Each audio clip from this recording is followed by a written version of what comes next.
டக்குண்டு கைவேசி ரோட்டில் ஒரு ஆள் ஆக்சிடென்ட் ஆகிட்டார்.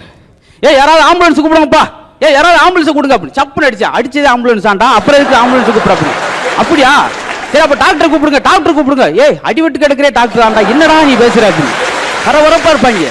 அதுல அன்னைக்கு ஒரு ஆள் ஃபோன் பண்ணியிருக்கேன் டாக்டருக்கு. டாக்டர் நான் 20வது மாடியிலேருந்து கீழே விழுந்துட்டேன். அப்படியா இப்போ எங்கே இருக்க? 5வது மாடிக்கிட்ட வந்துகிட்டு இருக்கேன் அப்படின்னு இருக்கா. விழுகும்போதே ஃபோன்லேயே வரா. அப்புறம் வேகமாக ஆம்புலன்ஸை கொண்டு போய் அந்த இடத்துல நிறுத்தி மேலே விழுந்தோன்னா அப்படி சரட்டுன்னு கொண்டு வந்து நிறுத்திட்டாங்க. ஹாஸ்பிட்டல் போகும்போது ரொம்ப கவனமாக போகணும். இன்னைக்கு கூட ஒரு ஆள் போயிட்டு சொன்னார், எங்கே ஹாஸ்பிட்டலுக்கு வந்திருக்கீங்க? வீட்டில் மனைவி உயிரை எடுக்கிறாயா, அதுக்கு தான் இங்கே வந்தேன். இங்கே ஏன் தானே எடுக்க போகிறோம்?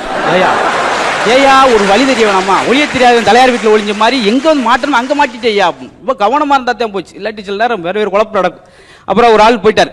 போய் ஹாஸ்பிட்டல் போனோன்னே கிழவியை கூட்டு போகும்போது ரொம்ப கவனமாக போகணும். ஒரு கிழவிக்கு தொண்டையில் கட்டி, அதில் டாக்டருக்கு பேரையும் கூட்டு போனேன். சார் இதான் எங்கள் பாட்டி, ஒரே பாட்டி, ஏதாச்சும் பார்த்து விடுங்க அப்படின்னா, பாட்டி உங்களுக்கு தொண்டையில் கட்டியிருக்கு, அதனால் வர்ற மண்டையில் உங்களுக்கு ஆப்ரேஷன் பண்ணணும்னு கிளவி கோவம் வந்துச்சு. தொண்டையில் எட்டிக்கு மண்டையில் ஏண்டா ஆப்ரேஷன் பண்ணுற அப்படின்னு அவர் சொன்ன திங்கக்கிழமை பண்ண முடியாது. இந்த கிளவி கோவம். வீடியோ பிடிச்சிருந்தா லைக் அண்ட் சப்ஸ்கிரைப் பண்ணுங்க.